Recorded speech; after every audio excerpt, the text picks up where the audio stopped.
We be live. How's everyone? Okay, guys, make sure you like the stream today. We're going to be covering some of the nonsense from Candace Owens that is going viral all over social media. I see Jean is here highlighting your starting your comments for me to read. So make sure you give me your comments in the live chat so I could highlight them from time to time. But this is something I wanted to do for a long time. Here, let me actually put her on the screen. I'm going to be doing this to more popular figures on social media that are spreading anti-Semitic and anti-Israeli views on social media, and the most popular ones. I'm going to start with Candace Owens, but in future streams, I'm going to be covering other people who are basically the main people who are spreading poison against Israel. I see them being very effective at their lies, and I don't see many good responses to them. Like even when they're in debates, professional debaters, when they're talking to them, there are a lot of points that they're not making. And here, this is a group project. I'm going to respond to her, and you guys in the chat, I want you guys to respond as well. And Jean is here. She's going to be starring your comments. Oh, I see Roy is here as well. So let me know what your best responses are, and we're going to basically, the Atheist Republic here is going to be a central place in basically coming up with the best responses to anti-Israeli content out there, the most famous ones out there, right? And I need you guys to do your best, because even like right now, the level of this on social media, the pro-Israeli side, they don't have the upper hand. The anti-Israeli content is spreading and it's very popular, and Israel is losing its popularity in the world. It's basically a soft power at a very even though they're very successful. Israel is very successful militarily, and is paying the most of the burden for standing up to the evil in the world. And the world, instead of being thankful to Israel, they're punishing it. And the Israel's soft power matters. I know I disagree with a lot of Israelis here. Maybe you guys will disagree with me here as well, because not most of them. I think most Israelis recognize this, but some Israelis think that their soft power and the way the world looks at them doesn't matter. And I understand where they're coming from, because they have experienced so much hatred from the world that sometimes it's just easier to say, you know what, it doesn't matter, forget the world, we'll just do what we have to do to protect ourselves. And I understand that, because I understand that response, because of the level of frustration that is justified from the world's reaction. Like Israeli people are paying the price to defend not just Israel, but basically, in effect, they're also defending the world, and the world is not thanking them, the world is condemning them. And sometimes it just makes it easier to just say, like, you know what, F them, forget them, we'll just do what we have to do. But again, as much as that makes sense for why people would feel like that, soft power is important, and Israel needs a soft power. Israel needs a soft power. No country. A lot of people think that this is a sign of weakness if you say that we need other countries. And if you say Israel needs its allies, like, oh, do you think we're weak? Every country needs allies. The United States needs allies. Every country relies on other countries. So this is important. Look, somebody is like, I don't know, look at this. I mean, Nikeman, are you being serious? Nikeman is a member on this channel, and you're saying Israel is currently starving people to death? Like, really? You think that? Do you really think that? Like, have you bought this lie? Israel has moved more. Again, I have to say this every freaking time. Israel has moved more calories into a war zone than any country ever has. Yeah, the UN is against it. Guys, like, see, like, even members here are like, are you being serious, or are you just talking about other people's views? Like, look at this. Somebody else is saying in the chat, like, look at this. There was somebody else in the chat. There's just 14,000 kids every 24 hours. Is this something? Are you serious? 14,000 kids every two. Like, are you guys talking about other people's opinions? Like, look, even in this chat. Oh, sarcastic. Oh yeah, you're being sarcastic. Good. Guys, put a /s next to sarcasm, because it's in the internet. You cannot expect people to just understand what you're saying. Let's actually listen to Candace and just respond. They're trying to criminalize people that are saying free Palestine or are speaking about Gaza. Now you all have blood on your hands. No. Even Netanyahu has blood on your hands. And this only underscores how little you value Palestinian life, that it takes 2 Israeli citizens being killed for you to have this reaction when you're basically punishing us and calling for us to be canceled and banned and all of these things for having a human response to tens of thousands of innocent women and children being slaughtered in a territory next to Israel. Yeah. Or a part of Israel, rather, an apartheid state, whatever you want to call it. And so, yeah, it's really disappointing to just kind of see this happen over and over again. Now, it's really educational. If you want to learn how propaganda works, how the Hasbara works, how the mind control works, all you need to do is study the Israel-Palestine conflict. Yeah. Because Israel has been waging a information war on the American people all along, and they still do today. And every day you can log in and watch their tactics and see how they try to do this. All right, so here's a problem with these people's arguments. First of all, these are not arguments. It's just claims. And it's claims with nothing to back it. Let's actually... I'm going to respond to her line by line, okay? I just wanted to make sure I played the whole thing through so that you guys don't complain about me pausing, but we need to respond to it line by line. They're trying to criminalize people that are saying free Palestine or are speaking about... Criminalize people who are saying free Palestine. This is obviously an exaggeration and also a straw man. So after the 2 Israelis that were killed in Washington, D.C., we basically re-emphasized how the people who shout free Palestine, they're basically supporting terrorism. The whole Palestinian cause is a support for terrorism. And this is just another confirmation of that. Free Palestine is just the Allahu Akbar of anti-Israelis, anti-Semites. That's what Free Palestine is. It's just it's a Allahu Akbar. It's an Heil Etch, basically. It's basically the new way of the people who are anti-Semites or anti-Israeli or anti-Zionist to find each other. It has nothing to do with bettering the lives of people in Gaza, right?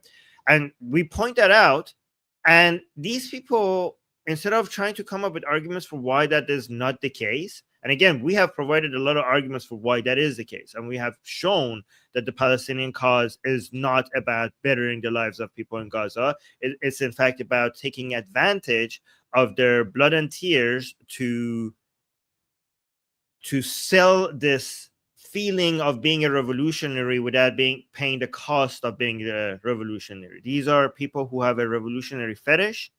They want to outsource the suffering of being a revolutionary to the people in Gaza and just keep the good feelings of being a revolutionary. So they just want the positive feelings associated with being a revolutionary without the cost of being revolutionary. And the whole point of the people in Gaza is to get the cost of being a revolutionary outsourced to them.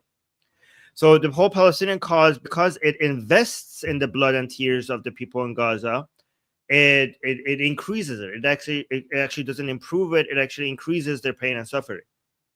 And this is not just terrorism on the people of Israel. This is also terrorism on the people of Gaza.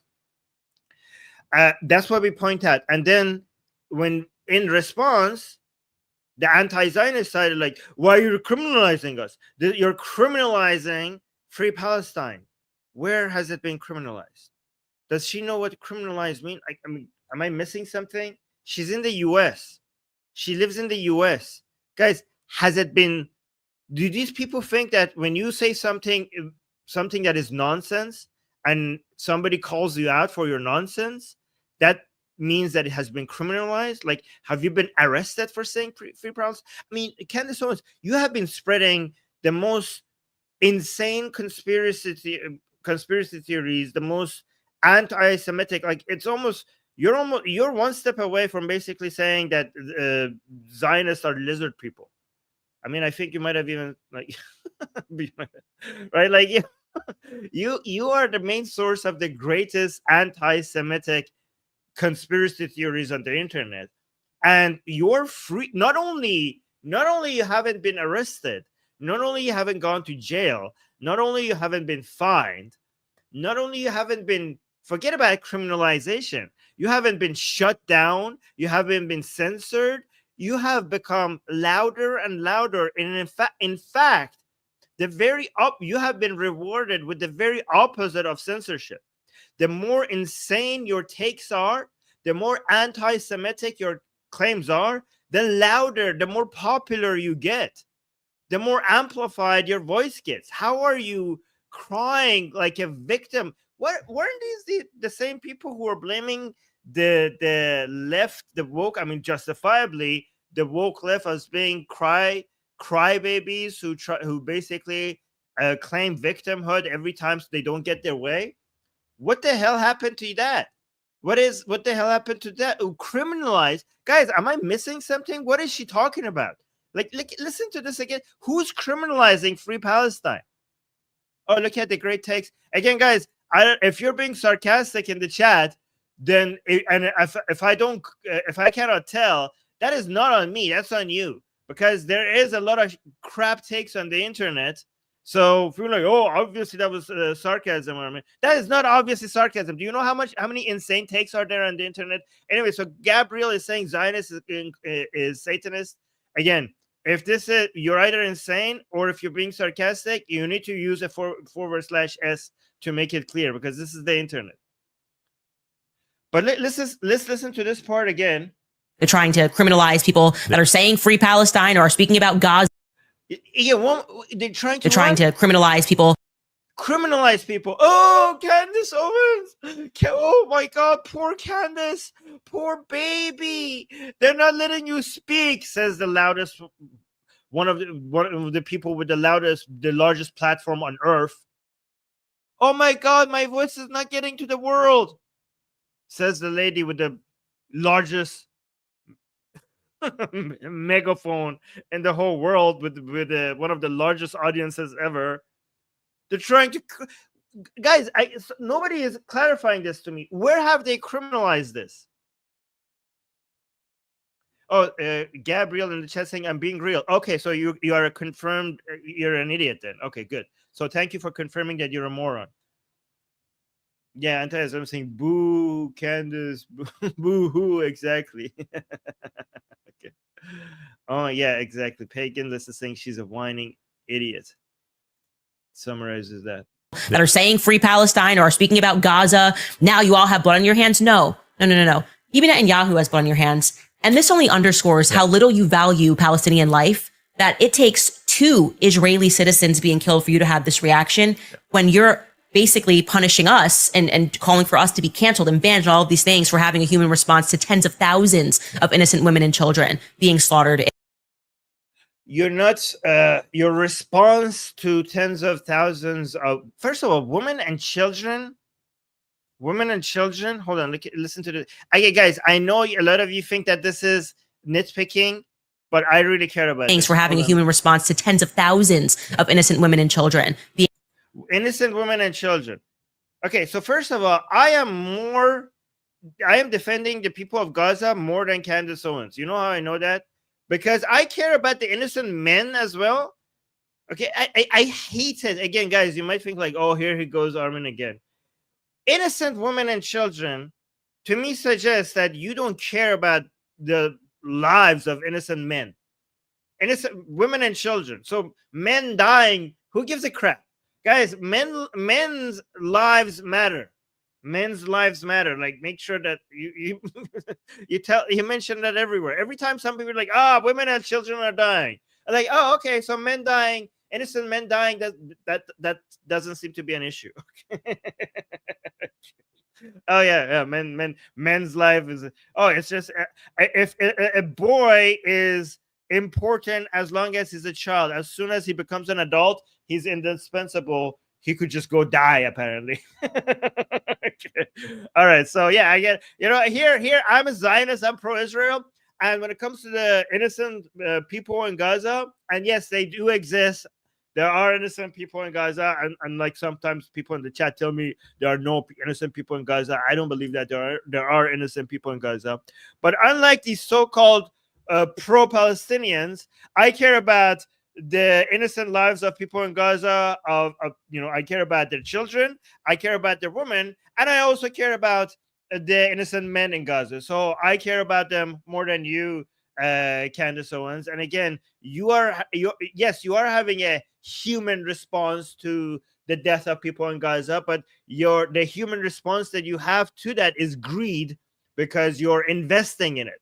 You're like, oh, I'll buy in. I'm full in the suffering, all in the suffering of people dying in Gaza.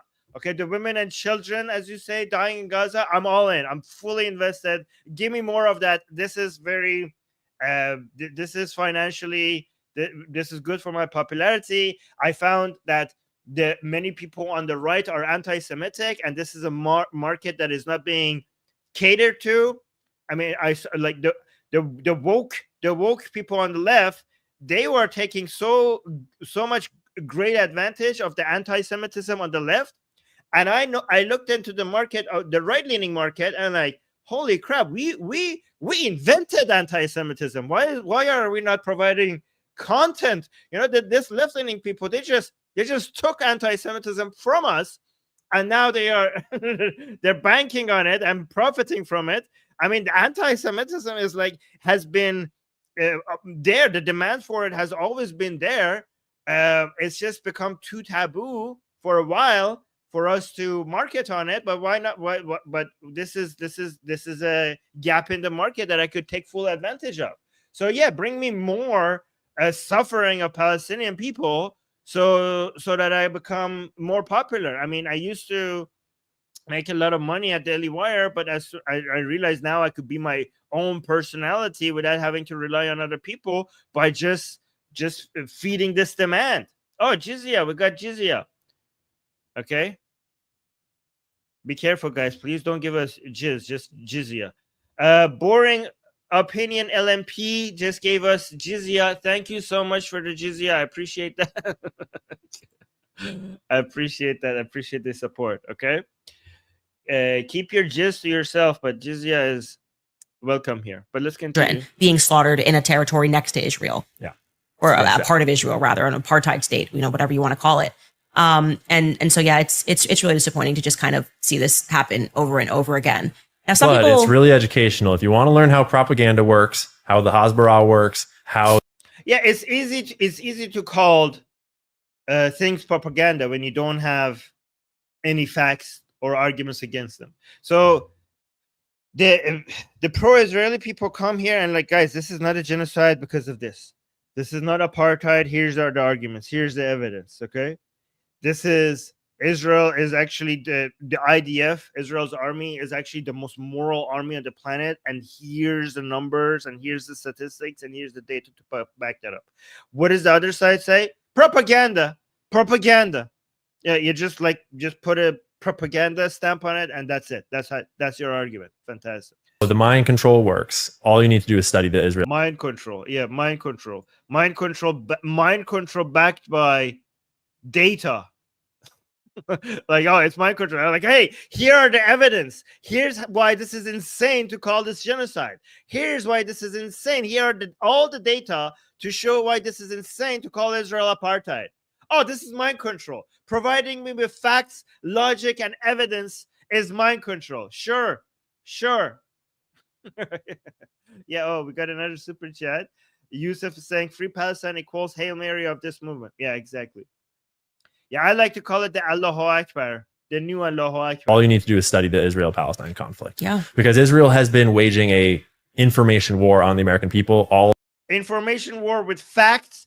I mean, I wish, again, I am a major supporter of Israel, but I wish they were doing an information war. I mean, information war, what does that mean? Information war could be correct information. The thing is that Israel, unfortunately, has been behind on this information war. The information, because it's easy to defend Israel. It's easy to defend Israel because you have a lot of facts on your side.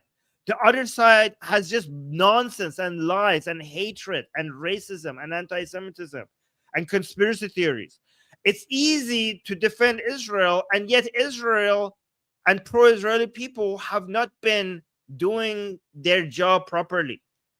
It's so the opposite of the conspiracy theories. Like when they say like, oh, Jews, Israel, Zionists control the media. Everywhere I look, it seems the exact opposite. It seems to me that the anti-Israelis, the anti-Semites, they are the ones who are controlling the media. Israel only recently has been able to be better, just only recently, at actually having a presence on social media and trying to respond to this hateful narratives against Israel. So what are you talking about, the information war? If everywhere, look, he's saying, oh, there's this information war. Everywhere I look is the anti-Semites spreading their poison. You go on, guys, the Atheist Republic is now becoming more active with this content on Instagram, for example. Like we used to just post memes on Instagram. Now we're putting these other videos, like clips of our YouTube on Atheist Republic Instagram. Go look every time we put a comment there, post a video there. Go look at the comment section. Go look on TikTok. Go look on Facebook. Go look on Instagram. Go look on everywhere. Look, the information war, the people who are doing, and actually not an information war, I would call it a disinformation war. Okay, it's the anti-Israelis, it's the anti-Semites. Look, somebody in the chat is saying, Armin, why are you lying? Again, no facts, no logic, no arguments, nothing. You have nothing. You just like, there's no way you could. You're hopeless. Like you have nothing against me. You're so useless. The anti-Israeli people, when they come, like they're so good at going out and spreading their nonsense among people who agree with them, and they just like they live in the echo chambers, right? But as soon as they meet somebody like me who actually can defend Israel properly, I disarm them right away, and they get so frustrated because I have so many points against them. And they can't, they have like, what do we do? Like, okay, oh, you're lying. Oh, smiley face, smiley face, smiley. Let me hide how much I'm burning inside with all these laughter emojis in the chat. Because you have nothing against me. And you know how weak and pathetic your arguments are against all the arguments that I'm bringing to you. And that makes you so, it pisses you off. And I'm here for it. I love that these anti-Israeli anti-Semites in the chat are here to demonstrate how pissed off they are. Long, and they still do today. And they're every day you can log in and watch their tactics and see how they try to do this. Yeah. By the way, guys, thank you for the super chat. Let me go to the next video. Oh, and also let me actually read the people who have been. It's good because now YouTube is telling me always who are the top active people in the live chat are anti-Islam, Jewish Samantha, and Audrey. Audrey are the most active right now in the chat. Thank you guys. And also I read the super chats every time we do get a super chat. Oh, here. Boring Opinion is saying if it was 14,000 baby per 24 hours, no people in Gaza in the last 22 years. Yes, exactly. By the way, sorry for not realizing that what you said earlier was a sarcasm. But yes, I mean, it's the numbers. I mean, this warning came from the UN. Like, what else? If it came from the UN, what else? What more evidence you need to know that even the most well-recognized institutions are just spreading lies against Israel and that you cannot take it seriously? Again, remember, Israel has moved more calories into a war zone that it's fighting against, a war zone that the enemies of Israel are there. They are the people who Israel is fighting. Israel has moved more calories into a war zone than any army ever. And instead of the world congratulating them for being the most humanist, caring, moral army in the world, they condemn it for using starvation as a weapon. They say that, guys. They say that knowing Hamas takes all the aid and instead of spreading it for free in Gaza, first feeds its own fighters and then sells the remaining triple the price to people in Gaza.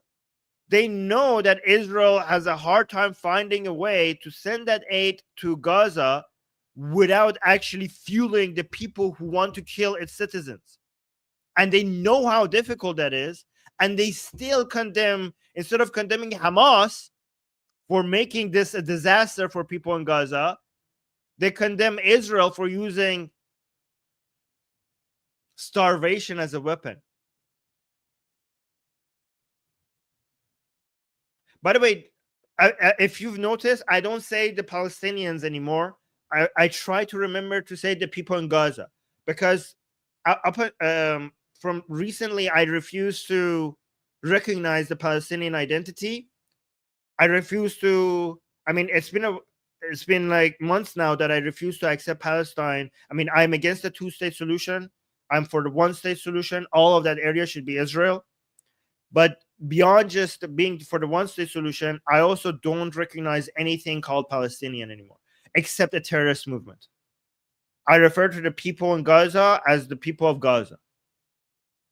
There is no Palestinian other than a terrorist movement. There is no such thing as the Palestinian people. There is a Palestinian movement, which is a terrorist movement. There is no Palestinian people. There are people of Gaza. There are people who live in Gaza. Whoa. Granny Rose just gave us a $500 super chat. Granny, what the hell? Well, thank you, Granny Rose. That is amazing. Thank you so much. Holy. People are like, damn. Yeah, damn, exactly. Wow, this is amazing. Thank you. Wow. Granny. That's very generous. Are you sure you didn't add two zeros by mistake, Granny Rose? Are you sure? Like, do you want to reach out to me? Maybe like you made a mistake. Was that on purpose? Thank you. Oh, Granny Rose saying your work is so fantastic. Appreciate Truth Warriors. Well, thank you. That is. I didn't expect that. I appreciate that. Thank you. Okay. Well, let me continue. Let's continue this fantastic work then. I mean, I agree. We are doing fantastic work, but I appreciate you saying that. All right, so let's listen to this one and then respond to this. And this is why Dave Smith gets completely pilloried, because he's willing to talk about this unhealthy relationship and attachment that we have with Israel. Are we going to war with Iran? Let's hope not. I think we are. All you have to do is pay attention to what Bibi Netanyahu said. He's been like literally, he said Libya, he said Syria, he said Iraq, he said Iran. The footage is on the internet. And when people ask him about America, he's on camera saying America is something that can be easily manipulated, right? We're going to get what we want. All of it's there. Why are we in the Middle East? In case you didn't know this, you may not be the best geography. Yeah. I'm not the best geography. But America, the United States of America, is not located in the Middle East. So it's kind of weird that we just keep having nonstop beef in the Middle East, right? Yeah. All right. There was so, like, how many seconds was this? This was 42 seconds. And I bet you, I think Candace Owens managed to break the record of nonsense per second, because there's so much nonsense packed in 42 seconds. But here's the thing. Before I go line by line and respond to this, let me actually fact check this. Because has Netanyahu ever said that the United States is easy to manipulate? I mean, if he has said that, I'm going to condemn it. I don't have any problem condemning that. But let me actually see if he said that. Because I assume that if he had said, before I fact check this, I assume the reason why I'm extremely skeptical about that is because if there was a video of him saying that or an audio of him saying that, I bet you I would have heard it a million times by now. What? Like, guys, have you ever heard that? Like, am I maybe I missed it. Let me actually, maybe she's right. I like to be skeptical. Let me see. Has Netanyahu ever said that United States is easy to manipulate? Let me check this. No way. Has Netanyahu ever?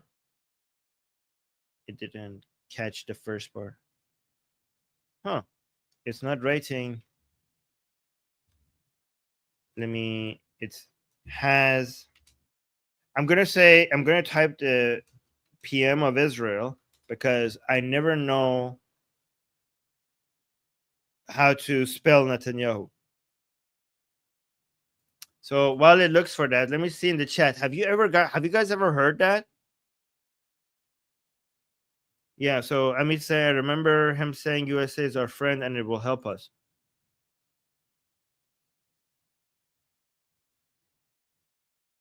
Okay, so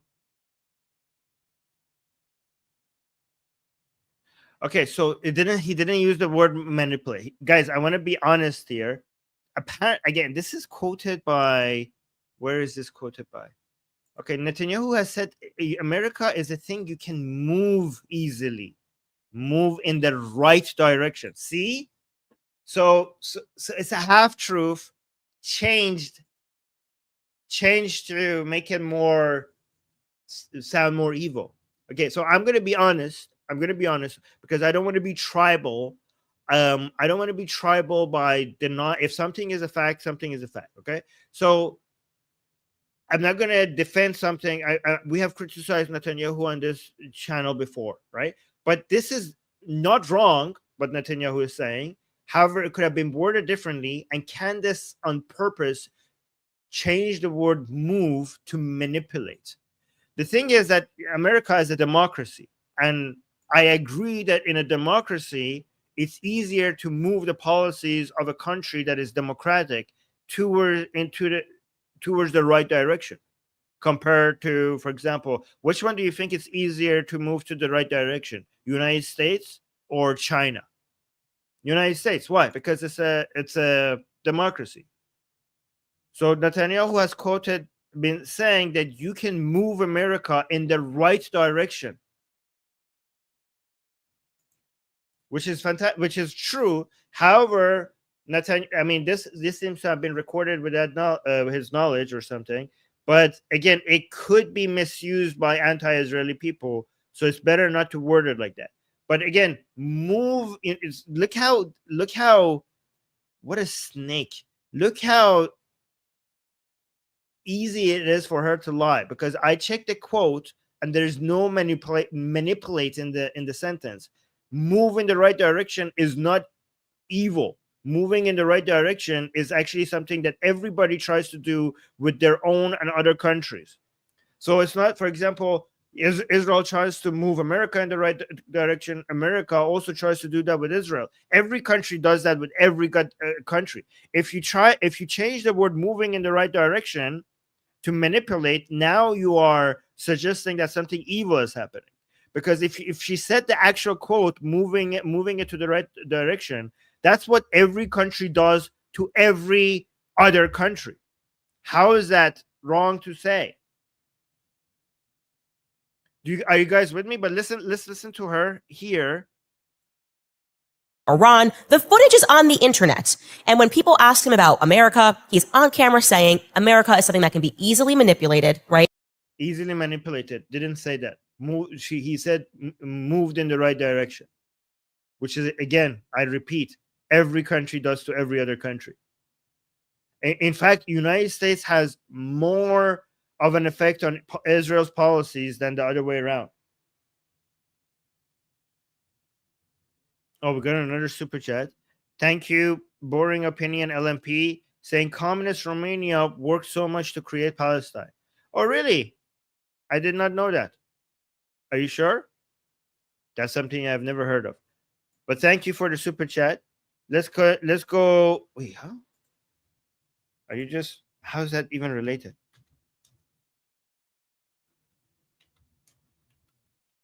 Are you being sarcastic? Maybe this is a part of history that I never. All right, we could fact check that, but let's actually go check. And this is what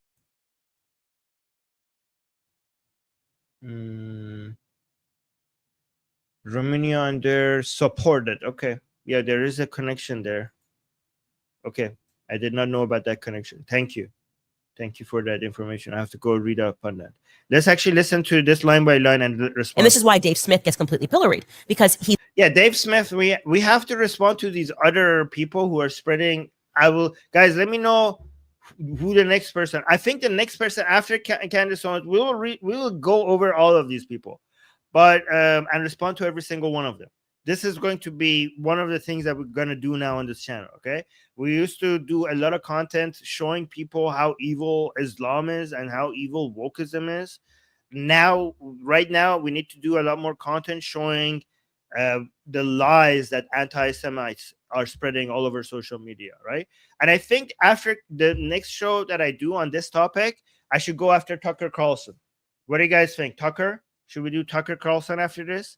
Because, yeah, I think I'm going to cover one by one each, and we're going to come back to Candace again, because Candace has a lot of videos out there that we could respond to. But we're going to go down the list. We're going to cover them. And then we're going to go back, and then the new videos from Candace that we need to respond to. Yes, people are saying yes. Tucker Carlson. Okay, look forward to us doing a response to the anti-Semitic poison that Tucker Carlson is spreading on social media. is willing to talk about this Oh, yeah, look, Unicorn is saying, yes, Armin, that would be great. Would love to hear your thoughts on his rhetoric. I will do that. Okay, fantastic. unhealthy relationship and attachment that we have with Israel. Are we? Look at this part. So the unhealthy attachment the United States has with Israel. Unhealthy for who? Unhealthy maybe for Israel. Right. It's unhealthy for Israel for it to have to depend on the next superpower in the history of Israel for its own survival. This is why I'm hoping Israel eventually goes to a direction where its allies are so multiple that it's not relying on the United States for support.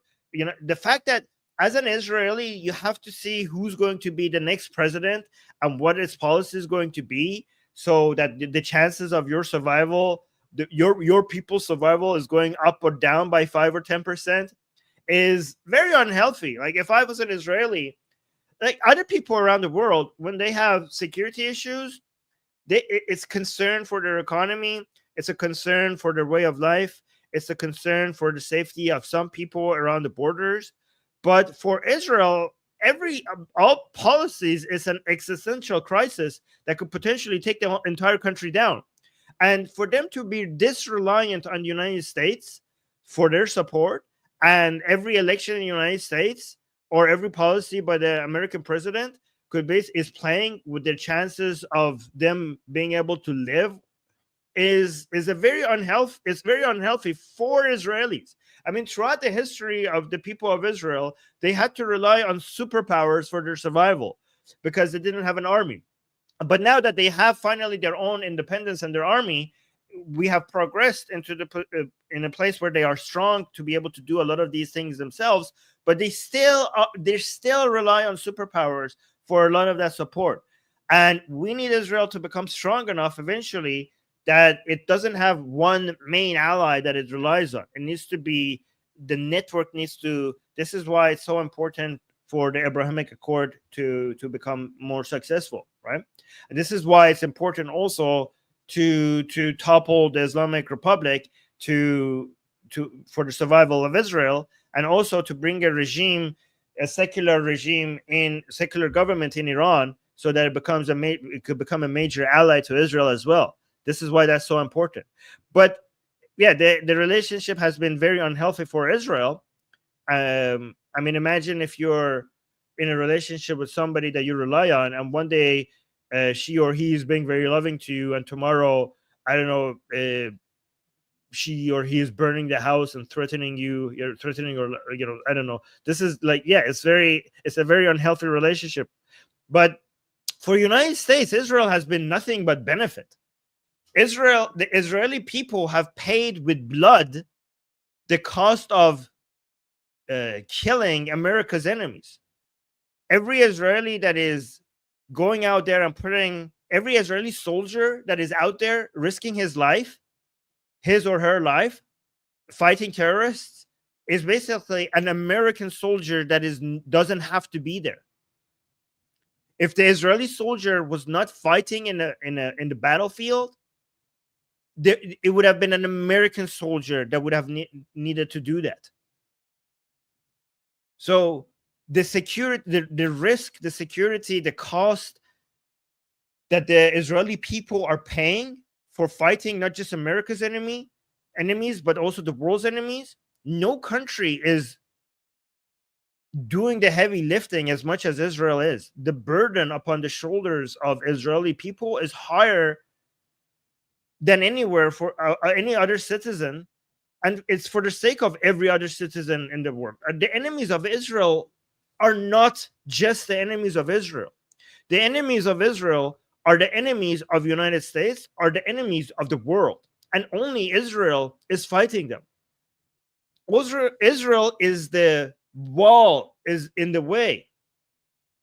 It's the obstacle. It's basically what they have to destroy to be able to get to the rest of the world. The first obstacle, all of this is coming from Iran and Qatar, but a lot of the fighting, a lot of the support for fighting, and the actual armed struggle is coming from Iran. And the Islamists in Iran, the first thing that they had to move out of their way to be able to, their goal, and again, these people are revolutionaries. I explained this. We brought an expert on this channel to explain this to you guys. His name was Hassan Alizadeh, right? He's an academic, and he explained this to you guys, that the whole Islamic idea of this global struggle to make the whole world Islamic, before the Muslim Brotherhood and eventually the Vilayat Faqih in Iran, the world was divided into Dar al-Islam and Dar al-Harb. They're basically dividing the world into the Islamic and non-Islamic, and the Islamic part waging war on the non-Islamic part, so that eventually the whole world becomes Islam, right? That division of cutting the world into two pieces, when Marxism became a thing and it separated the world into the working class and the bourgeoisie and the basically capitalists, right? Cutting into the people that have capital and the people that don't, are the workers and don't have capital. Eventually, the Islamist brand of this polarity, this dichotomy, matched with the Marxist one, and they became united. And then they tried that with the Muslim Brotherhood to create a movement, and it failed, and it came to Iran, and the Muslim Brotherhood's narrative in waging war against the rest of the world of Kufr, the world of unbelief, basically came from Iran under the Islamic Republic to and the whole goal of that movement is to take the whole world and make it Islamic, right? So this whole thing started in 1979 in Iran. I mean, the new modern version of that. Honestly, it started with Islam, but the modern version of that is now taking, that is the main power behind this movement, is starting from Iran. And they decided they have three barriers. First, it was the Pahlavi dynasty in Iran, which they removed in 1979. And now that they have Iran in their hand, they're spending Iran. They're trying to use Iran to now take all the resources of Iran, to remove the next barrier in their way, which is Israel. And then once they remove the next barrier in their way, which is Israel, they will take over the Middle East. And then after they take over the Middle East, then the final boss is United States, because their war is against the world liberal order, which what they call the Zionist order and Western imperialism. That's what they call it. But what it actually is the world liberal order, with the United States being as its the head of it. So the whole narrative in Islam that was basically divided the world into two categories of Islam and disbelief, and Islam should take over disbelief, because of Marxism, has now been divided into Islam and Western imperialism. So they rebranded that ancient idea that they had from Islam to make it match communist and Marxist ideas better. And now with that narrative, they have not just Muslims in their armies, they also have leftists fighting for them in the heart of liberal secular countries to try to take them down. That's what's happening. And this is why the Islamic Republic considers itself to be revolutionary, which for a lot of people, it doesn't make any sense, because you already won the revolution in 1979. Why are you guys still revolutionaries? Shouldn't you be anti-revolutionaries now that you have the regime? The reason why they still consider themselves revolutionaries, because the revolution was not against the Pahlavi dynasty. Pahlavi dynasty was just the first of 3 steps. The revolution is against the entire world liberal order. That's what the revolution is against. And if you understand everything that I just told you, you understand that Israel is basically just like the Pahlavi dynasty was in the way. Now Israel is in the way. And that's why supporting Israel is not just supporting America. Supporting Israel is supporting the world against an Islamic takeover of the world. And again, the world didn't listen to Muhammad Reza Shah in 1979. Before 1979, he called it. He called it the unholy alliance of red and black. Red meaning communism, black meaning Islam. He called it, he said, this is the unholy alliance of red and black. And he warned the world, and the world didn't listen, and we lost Iran to this unity. Now, this unity of red and black is now going after Israel. And if we don't take it, and again, there's 2 things that is being repeated here. 2 things. Pay attention to everything I'm saying. This is very important, because this is why you should take this seriously. Nobody, I tell you, nobody, just a few years before 1979 Islamic Revolution in Iran, nobody thought that the Pahlavi dynasty has the potential of falling. 2 things happened that the Pahlavi dynasty was very strong, very rich, very powerful army. 2 things happened that made the Pahlavi dynasty fall. And this is why we are worried for Israel. 2 things happened. One, the red and black alliance, the unholy red and black alliance that Muhammad Reza Shah, the last king of the Pahlavi dynasty, talked about. 2, the lack of support, the stopping of support by United States. The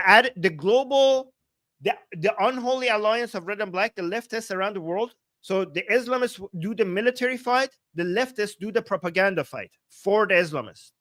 The leftists around the world, inside Iran, and the leftists outside of Iran, they managed to make Muhammad Reza Shah look like an evil dictator.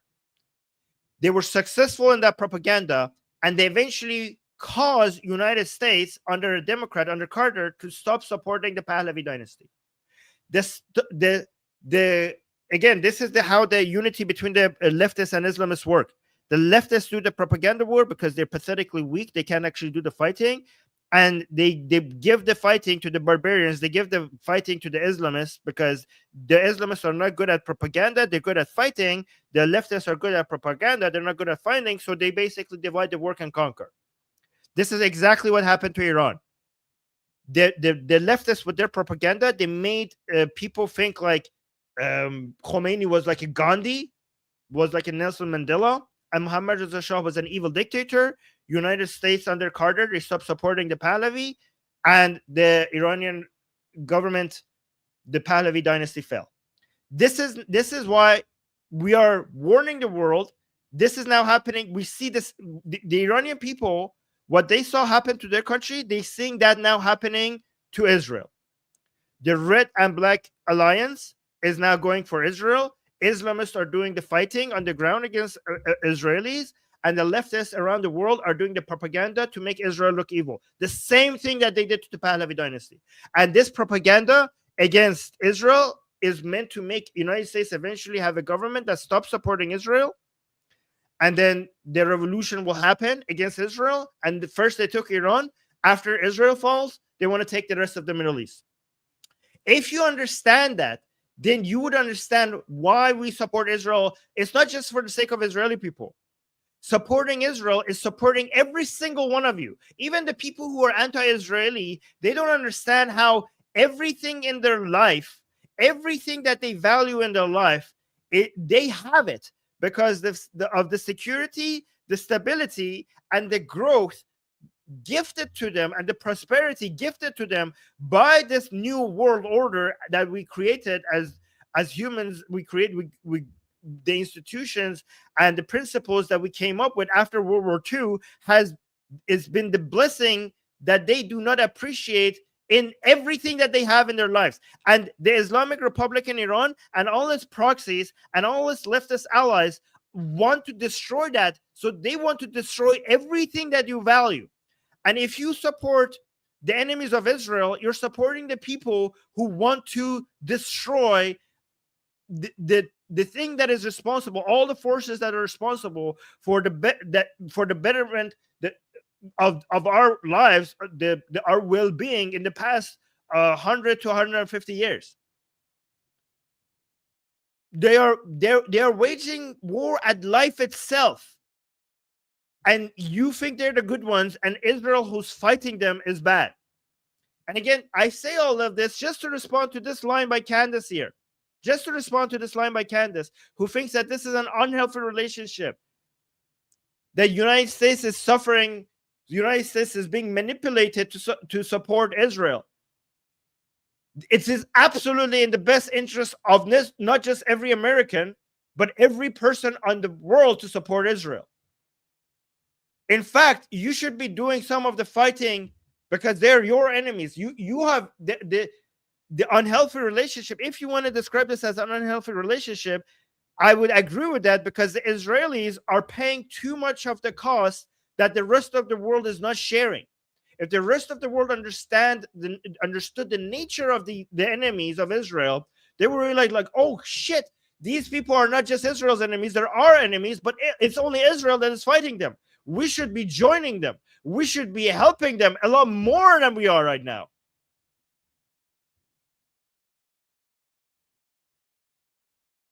By the way, guys, I see the super chats. I will read them soon. Thank you for the super chat that we have with Israel. Are we going to war with Iran? Let's hope not. I think we are. All you have to do is pay attention to what Bibi Netanyahu said. He's been like, literally, he said Libya, he said Syria, he said Iraq, he said Iran. The footage is on the internet. Yeah. Wow. Netanyahu warning the world about regimes that have caused no problem for humanity.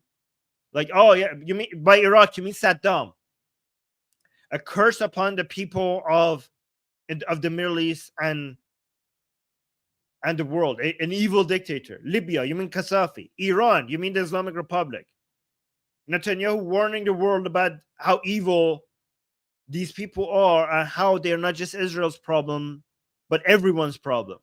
I mean, if he said that, he's pretty right. He's pretty correct.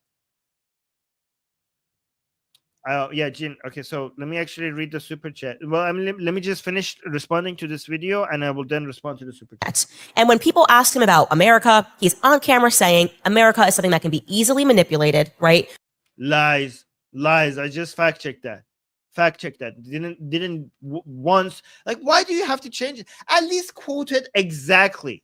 At least, I mean, maybe you have a point. Maybe you could explain why this is not the right thing to say. But it's easy to dismiss you as a liar when you change the words on purpose. I mean, there's no manipulating that quote. We're going to get what we want. All of it's there. Why are we in the Middle East? In case you didn't know this, you may not be the best geography. Yeah. I'm not the best geography. But America, the United States of America, is not located in the Middle East. So it's kind of weird. This is such a dumb take. Oh, we're not in the Middle East. Yeah, I'm sure that's going to stop them from coming for you. We're not in the Middle East. Well, that's why Israel is in between you and them, you freaking idiot. You're not in the Middle East. You think that's not going to cause you any problems? First of all, Candace, do you understand how world trade works? Do you understand that United States is the United States, has the life that the people there have the life that they have because of the international world order that makes global trade possible in a way that we have never had in the past, I don't know, 10,000 years of the history of civilization. Do you understand the fact that you could own the food that you eat, not just Americans, but everywhere in the world? The food that you eat, the clothes that you wear, the house that you have, the stability and security that you have, all of that is built upon the foundation and the structure that is reliant on this global trade only made possible with the US Army providing the security for it to actually take place. Do you understand all of that? And do you understand for that to be possible, United States is basically its armies and here's the key part. It's the army of United States and its allies. And again, I understand the United States, when it comes to global security, is paying most of the price for it, and we appreciate that. However, that is only possible because of United States having allies everywhere around the world. Because this new global order, it relies on this concept of a nation state and the independence and the right to self-determination of every country, no matter how large or small they are. So if we want to maintain the system, United States being present for the global trade that all our lives relies on requires permission, and if it didn't rely permission, then this whole nation state this new liberal world order will basically all collapse. It cannot be by force. It needs to be by permission. So United States requires its allies. United States requires allies everywhere, especially in the Middle East, which is Israel, to be able to do its policing of the world, so that you could get your food, your clothes, your stability, your security, your everything, your medicine, your healthcare, your insurance, everything is dependent on this new system that has made global trade this easy, this stable. People don't understand that this is new. People don't understand the drop in the level of violence and the increase in prosperity. People complain about their standard of living because they're only comparing themselves to the other people around them. But if they just compared it to people 50 years ago, 100 years ago, 200 years ago, 300 years ago, they would understand that global average is higher than it has ever been, thanks to this new world order that, Candace, doesn't stop at the borders of United States. This requires a global cooperation everywhere. Just because you're not in the freaking Middle East, it doesn't mean that you would be immune. Your lives would be immune from breaking apart this order that is supposed to be present everywhere. Did you not see just a few attacks by these Houthis? The Houthis with one of the smallest armies in the world. Do you just got a taste of them attacks on a couple of ships? Do you understand what that did to the prices of food, especially in Egypt and many other countries? That's a half a percentage of what you will have to experience everywhere if this whole system collapsed. And again, the people who want to make this whole system collapse, they are mostly in the Middle East, and Israel is right next to them and fighting them. So it doesn't matter if you're not in the Middle East. If they succeed, we all suffer. You're like, oh, I don't know geography, but we're not in the Middle East. Well, Candace, you might know enough geography to understand that the United States is not in the Middle East, but you don't understand anything about politics and especially about economics. Because if you understood just a little bit, you would understand how much your life depends on this security, especially on places where trade routes are the busiest. How important the presence is there. Do you understand that 2/3 of fossil fuel passes through the Hormuz Canal, Tangier Hormuz, next to the Persian Gulf? 2/3. Do you understand how much the world's energy is reliant on just that? which basically the Islamic Republic can close any moment that it thinks that its survival is at risk? Do you understand that we have this the Suez Canal, we have the Red Sea, we have the Persian Gulf, we have so much of global trade just passing through that area? You have no idea what you're talking about. You're clueless. You're uneducated. You're an idiot. You just know how to, you just had to be smart enough to figure out that there's just so much demand for anti-Semitic views to spread ideas that is harmful to the world, but good for your wallet. That's the only thing you have to realize. And you just have to be a good speaker. You don't have to have any facts on your side. You don't have to have any logic. You don't have to be educated. You don't have to have any evidence. You just need to be a good talker. And you should just be smart enough to understand that there's a lot of demand for anti-Semitism and not enough people providing it. Let me finish this video and then read some super chats before we go to the just keep having nonstop beef in the Middle East, right? Yeah. Oh yeah.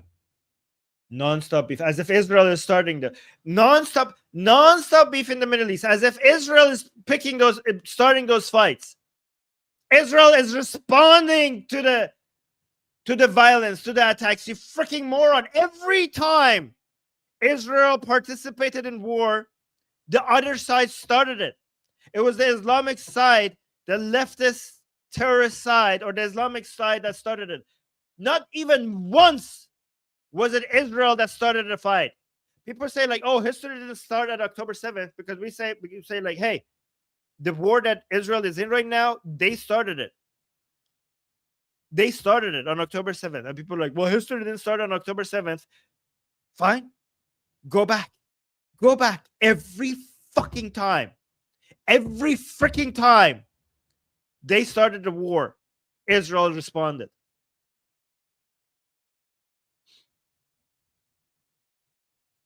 Let me see this. We got 2 super chats that I need to respond to. Guys, again, thank you to everybody. Every single one that is. You guys are being very generous today. We got so much super chat. And again, the Granny, thank you so much for the super chat as well. That we got a $500 super chat. I'm still amazed. I still can't believe that we got a. Again, this is not a big channel. This is not a big channel. To get a $500 super chat on such a small channel is incredible. So I appreciate that. Shauna with this super chat. Thank you, Shauna, saying go Candace, Dave Smith, and finish with Tucker because he's the worst one. And shouldn't I start with Tucker after this because he's the worst one? Or should I do Dave Smith second? Should I do Dave Smith first or Tucker first? Okay, maybe I'll do Dave Smith. You guys tell me in the chat. Should I do Dave Smith second and then Tucker, or should I do Tucker first? But thank you guys. So I see that there's a lot of people who want this type of content in the chat. I appreciate you telling me that because I need to know. All right, so let's go to Flying Robot Doc is saying, what are the Flying Robot Doc? Thank you so much for the super chat. Saying, what are the similarities and differences between the anti-Israeli people and the far right and woke left? Well, I mean, I could do an entire stream on this. I mean, the main difference is that one of them is right leaning, the other one is left leaning, right? Obviously, so whatever comes to the difference between the definition on right and left is their differences. But I am more interested in their similarities. And again, guys, please understand on this channel, when we say far right, we're not talking about how mainstream media uses the word far right. If you're patriotic people who are trying to defend their nations against the threat of Islam and mass migration, we don't call them far right on this channel. Okay, we call them right. Right in both. I mean, they could be even left-leaning, but they're right. Okay, all right. So when on this channel, when we say far right, we're talking about people on the right who are anti-Semites. Okay, we're talking Candace Owens. We're talking Tucker Carlson. We're talking Nick Fuentes. That's what we're talking about, right? If you're anti-Islam, or if you're anti-mass migration, that's not far right. That's just common sense. Exactly. Anti-Islam is saying that's just common sense. That's right. So their similarities, it's just that. Their similarities is their anti-Semitic views, anti-Israeli views, anti-woman views. Again, when I say anti-woman, I'm not talking about being anti-feminist or man haters. Okay, so there are some people on the right that they just hate women, right? If you're anti the modern feminist movement, that's not being anti-woman. Okay, that's also just common sense. But if you're just hate women, just have a passionate hate for women, you are not right anymore. If you hate feminism, you are right. If you hate women, you're far right. Okay. Right. Okay, actually that's not a similarity between that's far right, but that's not. So the similarities is mostly anti-Semitism. Yes. Yeah. Oh, Wonder is saying let's go to 75,000 subscribers. Yes, please guys, please subscribe to this channel. Let's get this channel growing. Thank you guys for promoting the channel in the chat. Let's go to Candace's next video. How about that? Let me remove this one.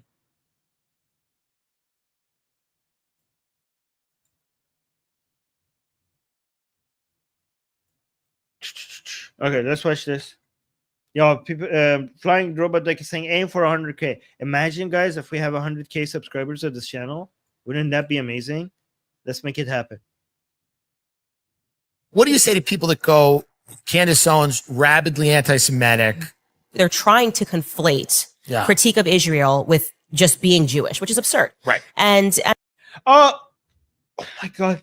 Okay, wait, I shouldn't say anything. I should respond to this after. Sorry, let me just play it all the way through.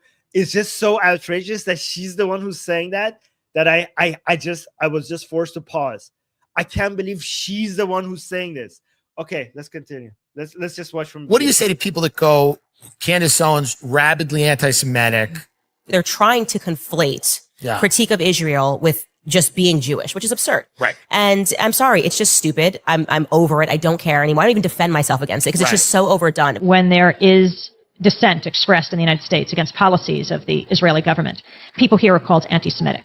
What is your response to that as an Israeli Jew? Well, it's a trick. We always use it. It's very easy to blame people who criticize the Israeli government as anti-Semitics and to bring up the Holocaust. The whole idea that like anti-Semitism is on the rise, like my basic PR advice would just be maybe stop blowing up children, Bibi Netanyahu, and see if it decreases. I'm not an expert. Not helping. I'm not an expert. Certainly not helping. But I do think that where you think you see anti-Semitism, it may just be a humane response to children being blown up for like 2 years straight.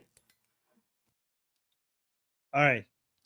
By the way, guys, every time you see the subscribe reminder here at the end of these clips that I'm showing you, that's actually a reminder to subscribe to this channel, Atheist Republic. Okay. Okay, so let's watch this. By the way, this whole breezy politics is where I'm getting a lot of this content.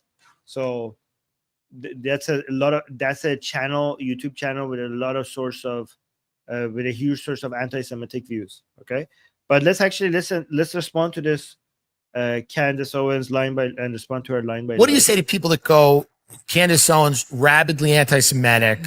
They're trying to conflate critique of Israel with just being Jewish, which is absurd. Okay, first of all, that's a straw man, and I will tell you why. But before I tell you why, if anybody else said this, I would be like, I could tell them why they're wrong. But the fact that Candace Owens is saying that is so rich, because she has, beyond criticizing Israel, she has accused people of being Jews as if that's an insult. She has spread the craziest conspiracy theories regarding Jewish people that sometimes has nothing to do with Israel. And then eventually when that got too much, she came out and tried this whole, the Black Hebrew Israelite tactic that some people use by dividing the Jews with real Jews and non-real Jews. So this is what the anti-Semites said. So at first she was spreading conspiracy theories and basically referring to people being Jews who are not even Israeli as a way to attack them. So this person saying that, oh, we're just criticizing Israel, that doesn't make us anti-Semitic. That is insane that she's saying that, because she was clearly just purely anti-Jewish.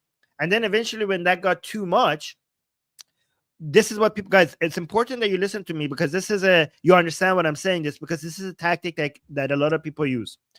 Then because there's a huge social price, not legal, but social price to pay for being so obviously anti-Jewish, because it's just racist. But what these people do is they divide Jews into real Jews and this satanic cult. That's what they would say. And then when you go look at what the real Jews are, the Jews like, oh, we're not anti-Jewish. They just have some, how the Nazis had some token Jews that would come and play the violin for them or keep companion or whatever. They're like, who are these so-called real good Jews who we do not hate? It's like a very small percentage. And also it helps if you're very anti-Israeli. Okay, so if you happen to be a Jew that is anti-Israeli, we are one of the good ones, and you're going to be one of the token Jews that we are going to use as a way to suggest that we are not anti-Semites. But then there's this other thing, which is this satanic cult, and even completely without referring to Israel, they refer to it, and then when you go and see what they're talking about, you realize that they're actually talking about most Jews. And like, we're not anti-Jewish. We're not anti-Jewish. We just hate the majority of them, and we have a few token ones that we're going to use as an excuse for why we're not anti-Semites. That's the playbook. That's the playbook. And if you understand what I'm talking about, you're going to notice it. You're going to notice it everywhere. Oh, we got another super chat. Guys, you guys are being so generous today.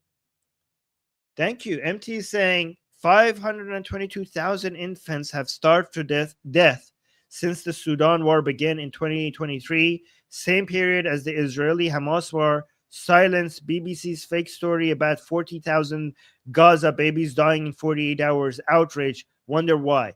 Yeah, MT. I wonder why. I wonder why.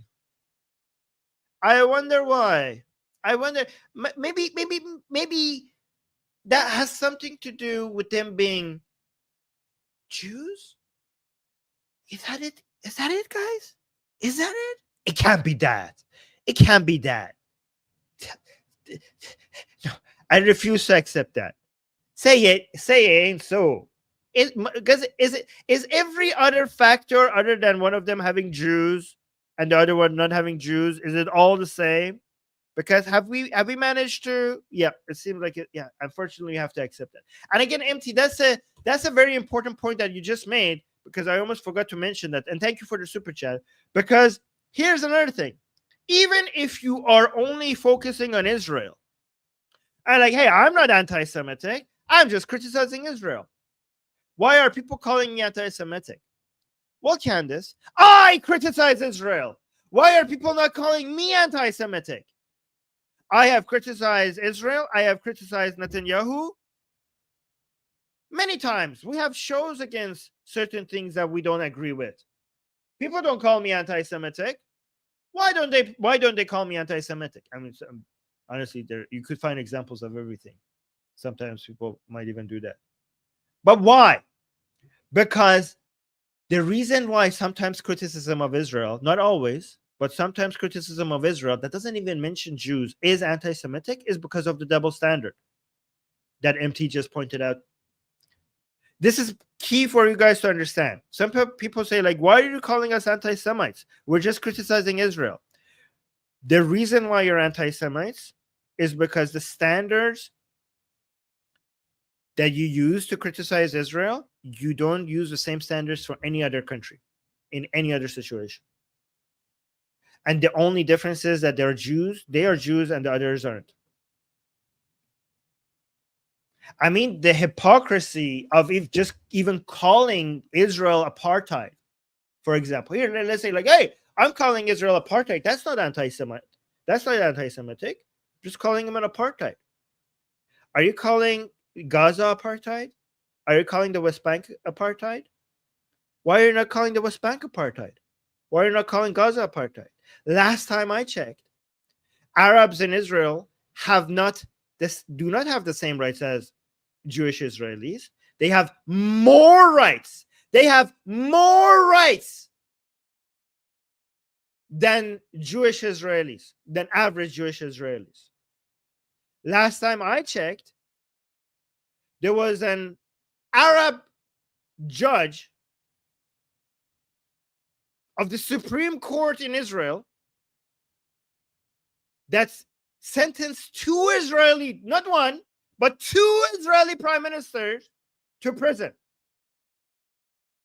Last time I checked, Arabs serve in the Knesset as politicians. Last time I checked, Arabs in Israel have their own parties, political parties.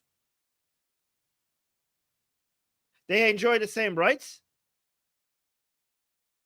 They have political power. They have political parties. They are some of the greatest doctors in Israel are Arab. In fact, here's another thing. There is no Arab or Muslim country that gives Muslims or Arabs more rights than the Arabs and Muslims in Israel. I repeat that. We have around 22 Muslim countries. 22, I think, yeah, 22 Muslim countries. The Muslims who are citizens of Israel have more rights and freedoms than Muslims than any other Islamic country. And you call that apartheid. If it's an apartheid, it's apartheid against the Jews in Israel, because Arabs in Israel have more rights than the Jews in Israel, the citizens. Because last time I checked, Arabs are not forced to serve in the army, but most Jews, except the ultra-Orthodox ones, that's also insane. There's an apartheid in Israel, because that's what an apartheid is. Apartheid is the unequal level of rights for the same citizens of a country. That's what apartheid is. So if there's an apartheid in Israel, the apartheid is against Jewish Israelis who are not ultra-Orthodox. You are a higher class citizen in Israel if you're an Arab or if you're ultra-Orthodox, because they don't have to serve in the army. Everything else when it comes to rights is equal. When I went to Tel Aviv, I was hearing the azan 5 times a day across Tel Aviv. I saw mosques everywhere in Tel Aviv. I saw Sharia courts in Tel Aviv, funded by the government, which is actually insane. I don't like that. How is that? Go to any university in Israel. It's filled with Arabs and Muslims. How is that apartheid? You want apartheid?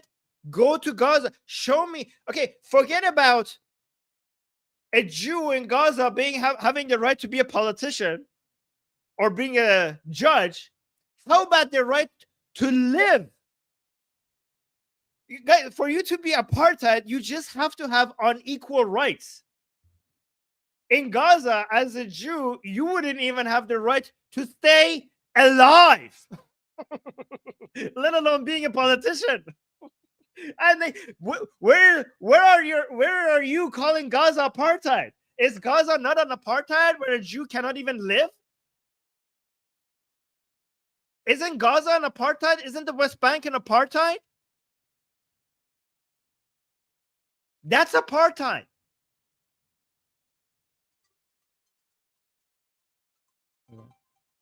They call the war on Gaza a genocide, even though Israel has managed to have a lower non-combatant to combatant ratio in death than any army in modern military warfare, even compared to United States. When United States was fighting ISIS, they had a higher non-combatant civilian to militant ratio of death compared to Israel in a place where that has the second highest population density in the world. It looks like a freaking miracle that you managed to have such low, because people only look at the total numbers and they don't realize that the total numbers doesn't paint you the full picture.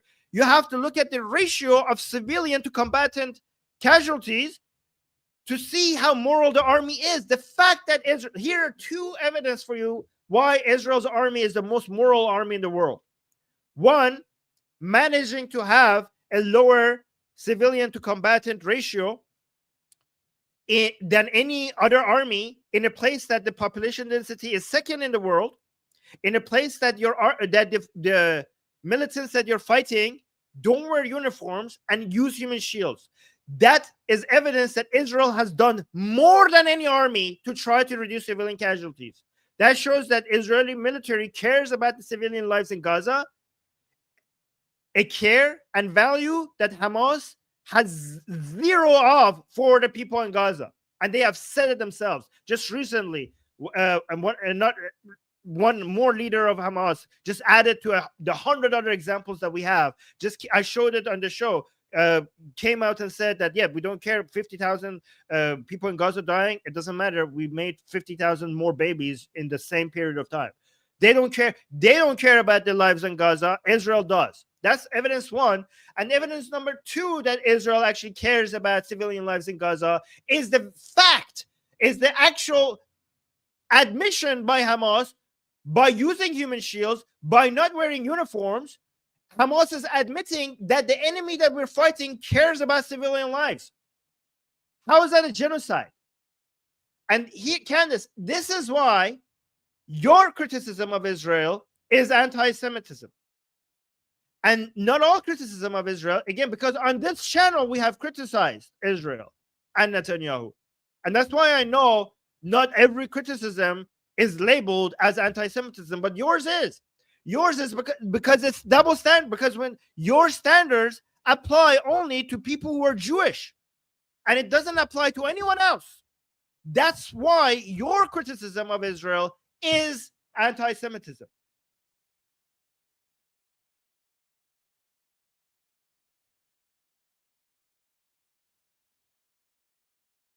Yeah, Amir in the chat is saying there is criticism and there is blood label. Exactly.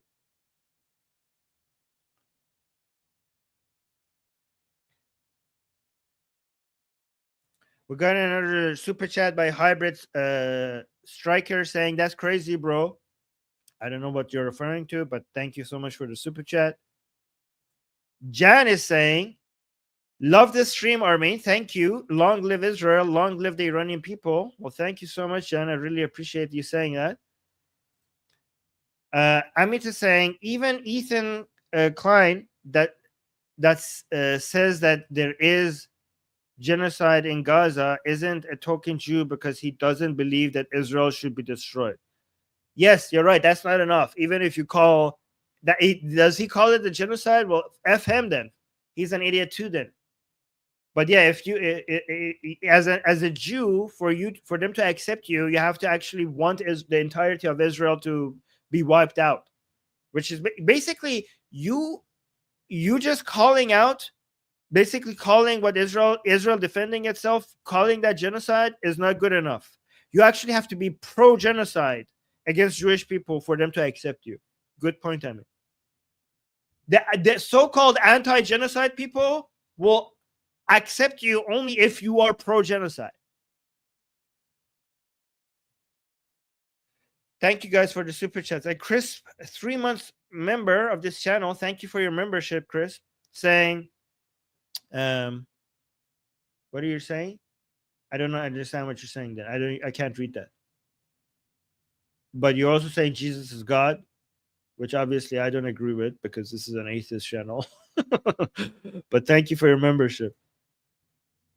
But let's continue. Right. And I'm sorry, it's just Oh, he refers to somebody in the chat. Okay, so you guys are just using the membership to talk to each other.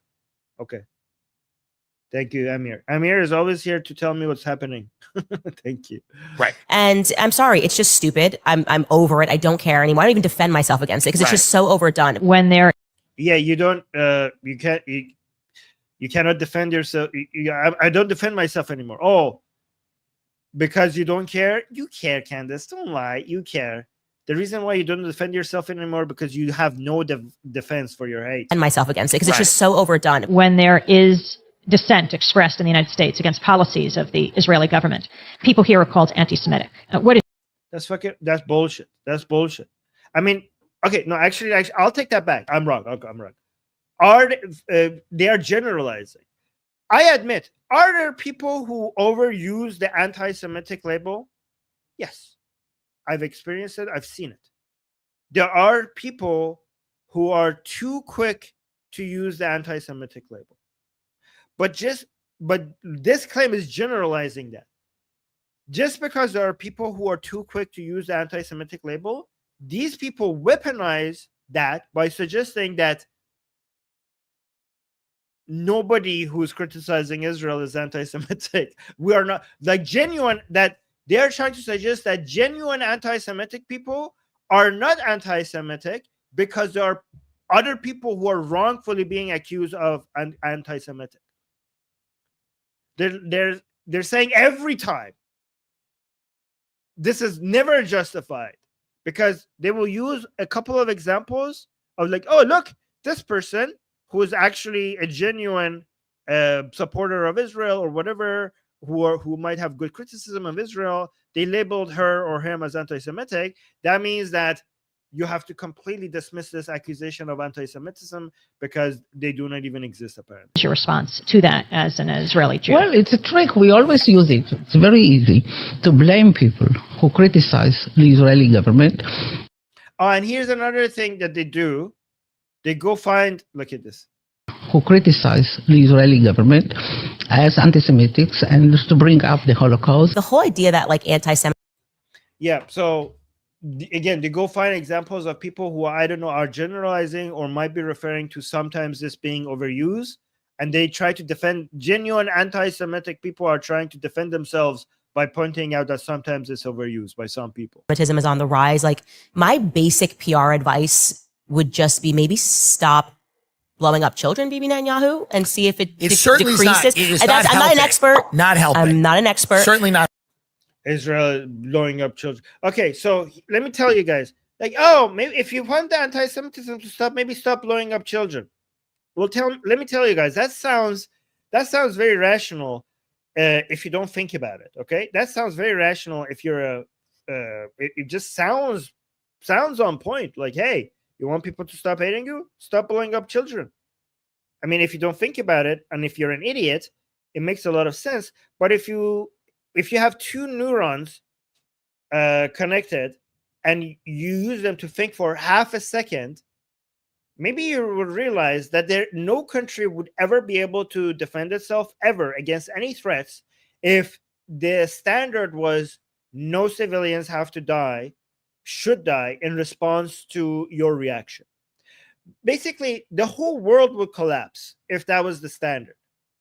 Do you understand that if every country, if it's attacked, if it responds to that attack and tries to demonstrate its deterrent capabilities, advertising its deterrent capabilities in response to that attack, as every government and every military should, because if they do not, you will have more civilian casualties as a response to your lack of response rather than less.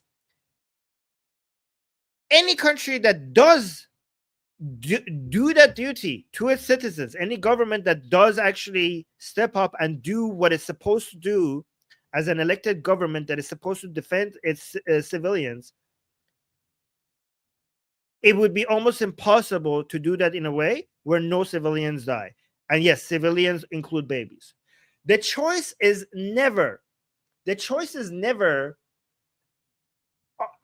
an option between civilians dying and no civilians dying. That has That has never been an option for any country.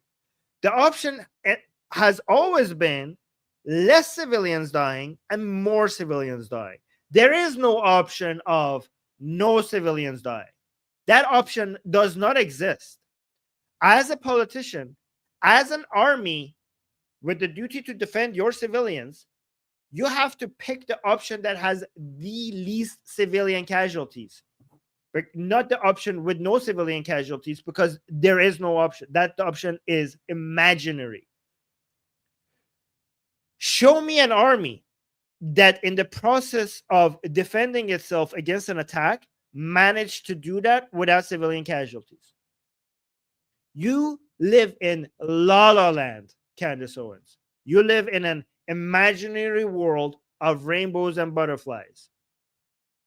Do you understand that after October 7th, I mean, none of these people have ever came out with a strategy that would make sense for Israel after October 7th, other than something that makes sense to them, which is Israelis and just rolling over, bending the knee and dying.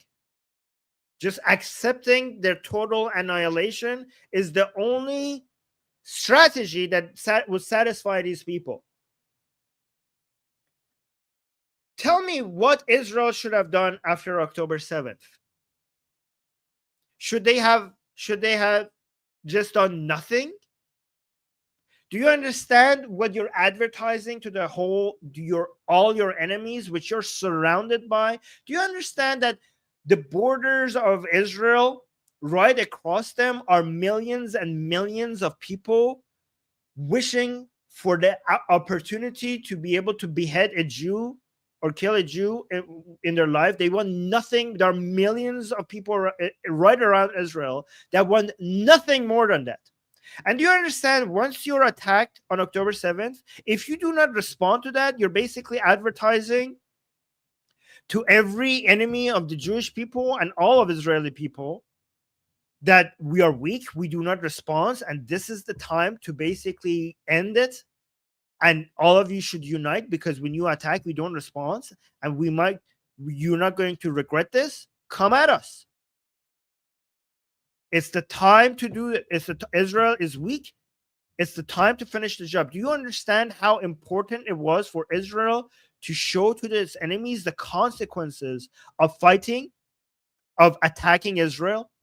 And if you understand that doing, yeah, exactly, open season in the chat. If you understand, it's basically, yes, Israel would have been marketing it, advertising to all enemies of Israel around the region that it's open season on Jews if they did not respond, if they did not have a response. And do you understand, once you accept that doing nothing is not an option, because doing nothing will respond to not 10,000 civilians dying, not 20,000 civilians dying, not 30,000 civilians dying, not 50,000, not 100,000 civilians dying. Doing nothing, no response by Israel, means opening to the door to a genocide never experienced in the history of mankind, including the Holocaust. Do you understand the very survival of every person in Israel, Arab and Jew, depends on Israel showing to its enemy that is powerful, that if you fuck around, you will find out? And once you accept that, okay, I agree, there should have been a response to October 7th, then tell me, with your military expertise, because I'm sure you're all military experts telling me that the 50,000 number is too high, then okay, so you have now accepted that October 7th required a response. Then, given that you're criticizing the high number of civilian casualties, then come and show me with your military expertise exactly what Israel should have done in responding in Gaza that would have done two things: reduce the civilian casualties, but also not put Israeli soldiers into so much risk that would make them not even fight that war. Show me with your military expertise how that is possible. Because so far we've seen Israel have done better than any other army when it comes to reducing civilian casualties. Because if you say the numbers of civilian casualties are high, show me how you would have been able to reduce it with your military expertise. And then when you can't, when you fail at that, then shut the fuck up.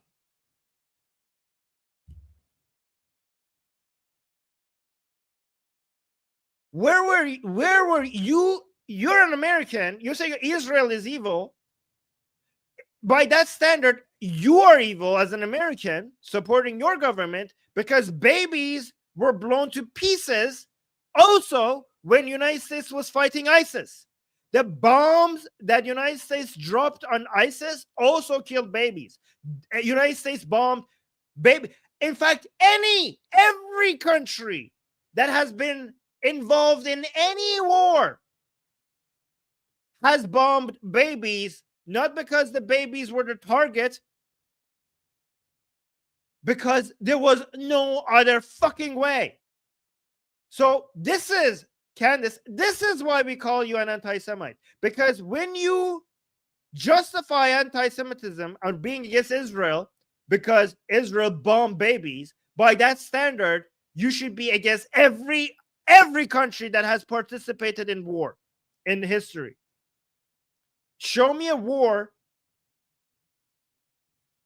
In World War II, were the people who were against the Nazis, were they not on the right side of history? Do you understand they bombed babies? Do you understand that they also bombed babies? Do you understand the allies that were fighting the Nazis? And while they were fighting Nazis, babies were blown to pieces in that war? There is no option where babies are not blown to pieces. There's only the options are which one will have less babies blown to pieces. You have to go with the option that has less babies blown to pieces. There is no option. And once you understand this, you will realize that the murderer of those babies in Gaza is not Israel, it's not the IDF, it's Hamas, and it's you, Candace. It's you. The people who are supporting the so-called Palestinian cause is killing the so-called Palestinians. You are killing Palestinians. So-called Palestinians.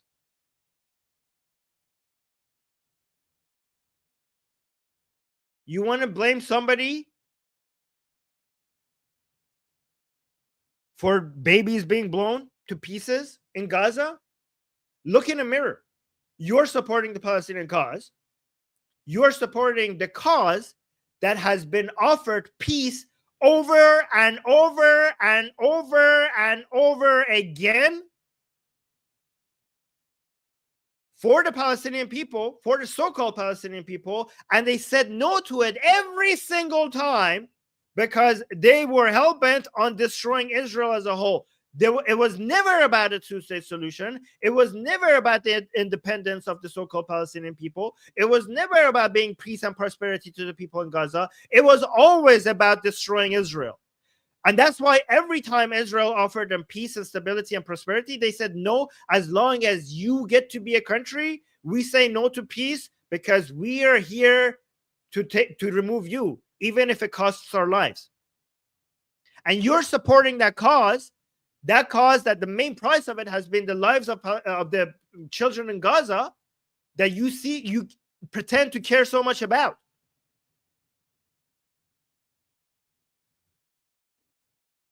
But I do think that where you think you see anti-Semitism, it may just be a humane response to children being blown up for like 2 years straight. What do you say to... Anyways, let me actually... I have 5 clips. I didn't know it's going to take this long to respond to 3 of them. Should I do more? But this one might have some music. Let me actually respond to some of your comments, and then maybe I'll do the rest later. Yes, okay, yeah. Houston, say, Candace, hey, I'm just asking question, Owens. By the way, guys, thank you so much today. You guys are amazing with the super chats. This was a very, the support for this channel has increased a lot. Thank you.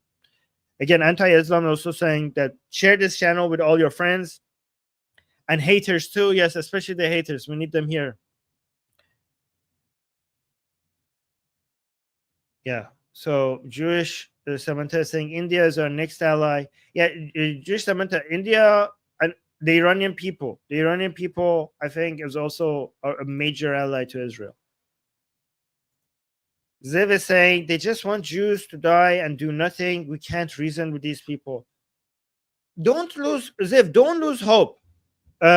Even if we, because if you think that we cannot argue, I mean, yeah, Candace maybe no, but her audience don't. We need to make sure that we do not completely dismiss the people who take them seriously, because thinking that there's no use of making these arguments and trying to change people's opinions, that's how we lose the soft power of Israel. So we need to keep at it, guys. Keep at it. We need to get better at this. Again, I do this so that we learn here how to defend Israel in a much more aggressive way. So you guys could use the arguments that we're making on this channel. And also, I need you guys to not just make this argument, but also make it passionately. Like, you need to show anger and passion because it works. And I want to demonstrate that here because it's justified anger here. This is insane. This is insane. We are fighting for all our lives here, for all our future here, for all our children here. And these are the enemies of our future. And it's so obvious what the right side of history is. It's so obvious. So the fact that something so obvious is being denied, the truth is being denied, it should make you furious. And you should show that fury. And this is what this channel is about.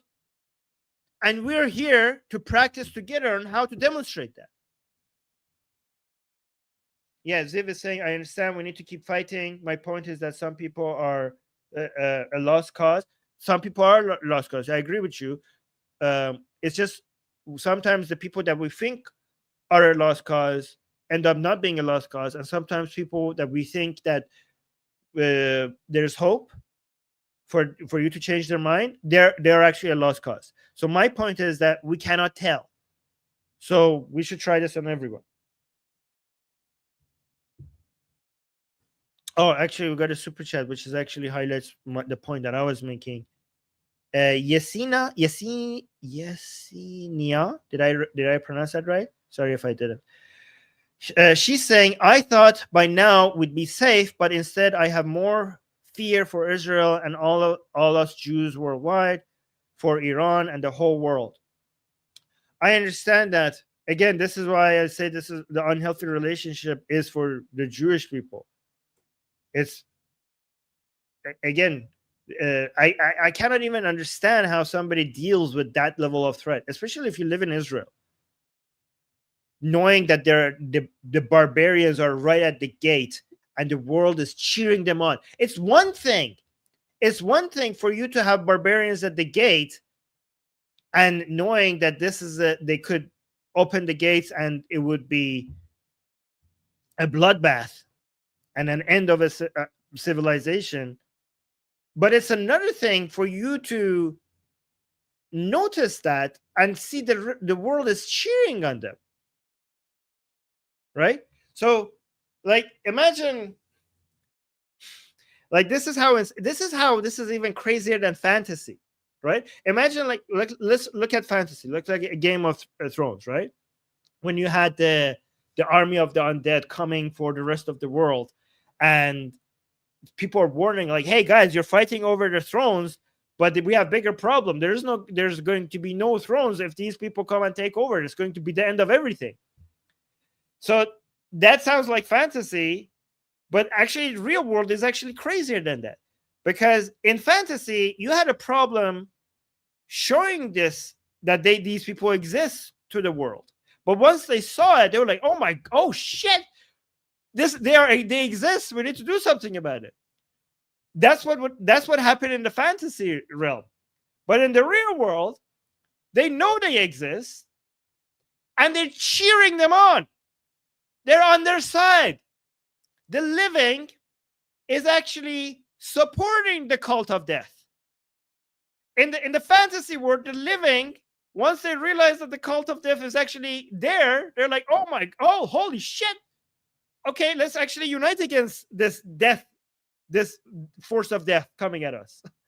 In real life, like, oh wow, this is actually great. Let's cheer them on, because we are for ending this whole global order that we're benefiting from.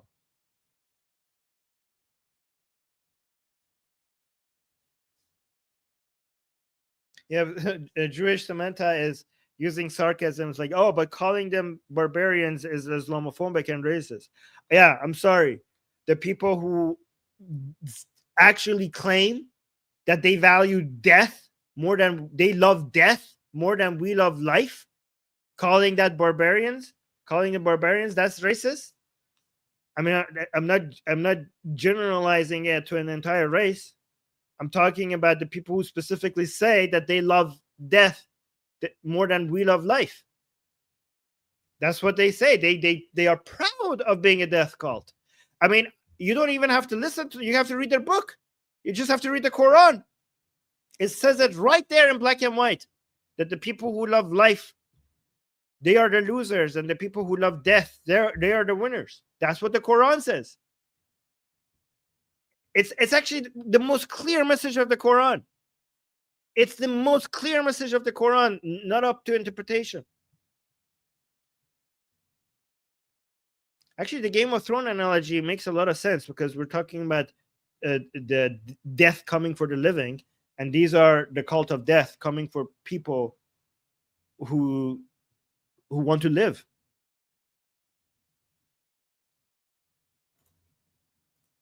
Flying Robot Duck is saying, have you considered, thank you so much for the super chat, guys. We're getting so many super chats today.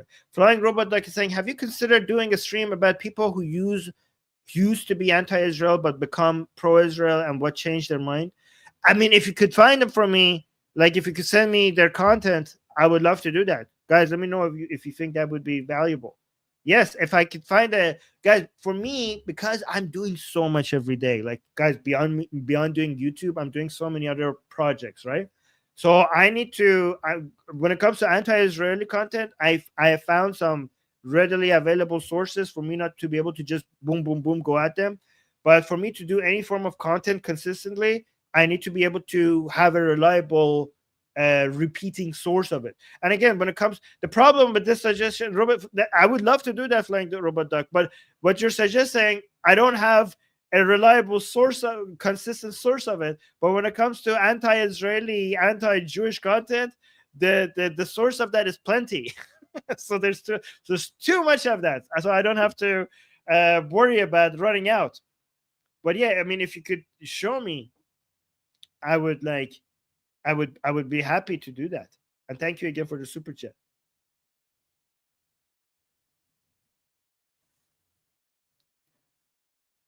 Yeah, exactly. Amit was pointing out what I said before I even made it. I'm saying Palestine is an apartheid Arab colony. Israel isn't. In fact, not just Palestine. Every Islamic country is an apartheid. Every Islamic country is an apartheid against non-Muslims and against women.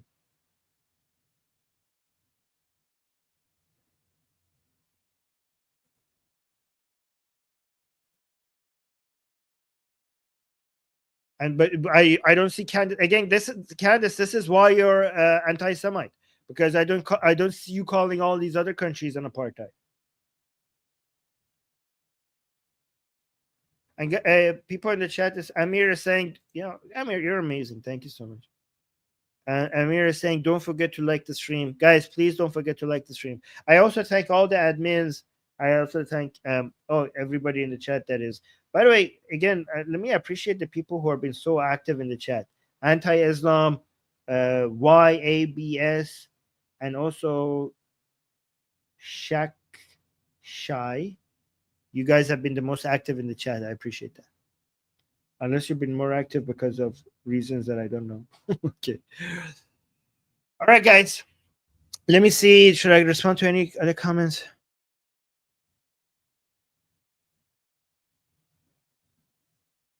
Oh, yeah. Primus VS Unicorn is saying, Armin, did the evil Islamists in Iran accuse the Shah of being a Mossad agent? They mostly accused him of being, at that point, it was mostly anti-Americanism that was selling early on in the revolution. So they considered the main, I mean, of course, I accused them of that, but the main accusation was being a puppet of America. That was the main accusation, which is kind of weird because actually Mohammad Reza Shah was not just an ally of the United States, but also refused to be bullied, stood up to some of their policies as well. So calling him a puppet is not knowing history. Okay, Jewish Samantha saying Tucker Carlson next. Guys, yeah, okay, Tucker Carlson next. And I will get to Dave Smith as well. Don't worry. Like, the order might change, but I will get to all of them.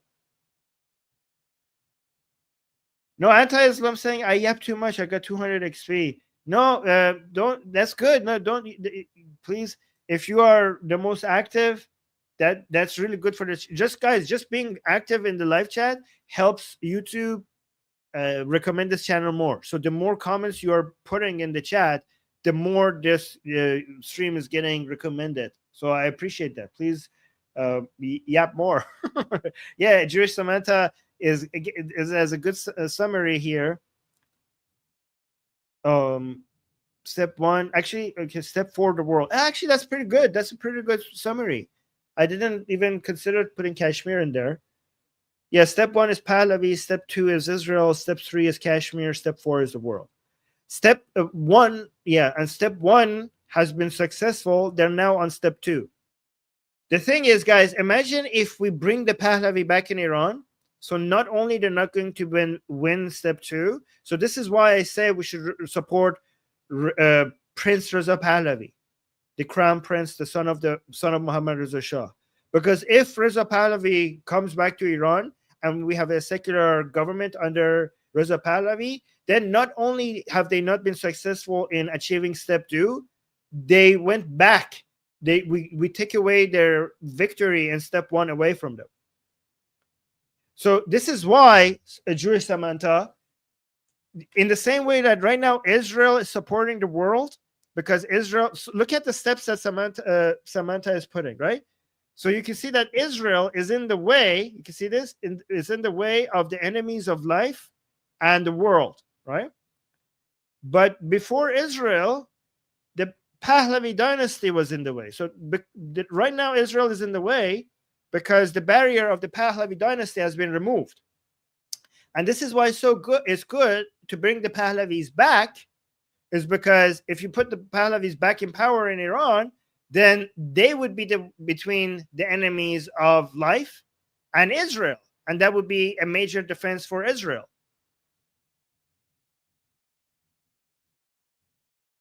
The best way to defend Israel is to support Reza Pahlavi coming back to power in Iran.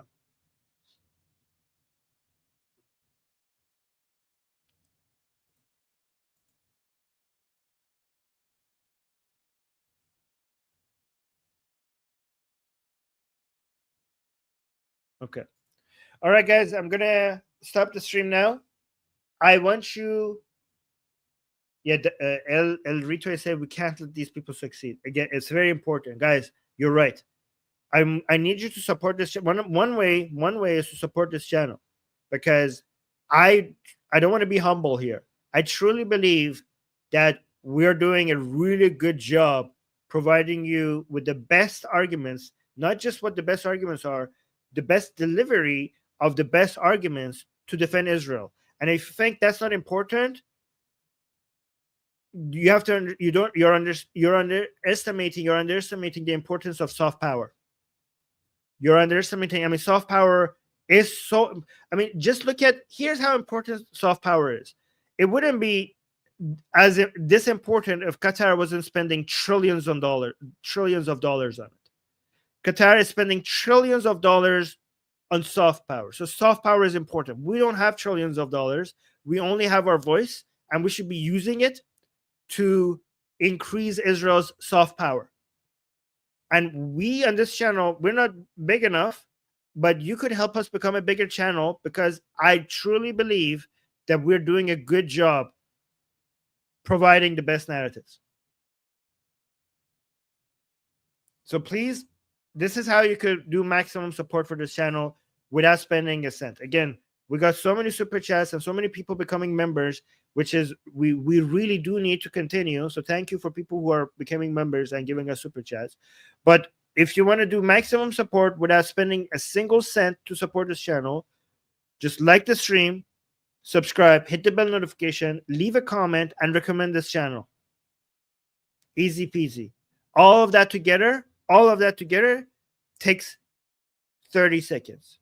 Liking, subscribing, hitting the bell notification, leaving a comment, and clicking share. Okay? So please do all of that. At least do the liking. All right, guys, I'm going to head out, but let me just thank Gene. No, Gene, we're done. So Gene has to go, but don't worry because it's the end of the stream. Okay, but let everybody, thank you, Gene. Thank you, and everybody in the chat for supporting this channel and for Gene to volunteer to start some of the comments. Okay, I'm gonna head out, and we're gonna do Tucker next and Dave Smith after, unless some major news happens. Then we're gonna cover that news, but then we will get to these Tucker, and then we will come back to Candace as well. Okay, and there are other people that I want to cover as well. So subscribe for more. All right, guys. Thank you and bye.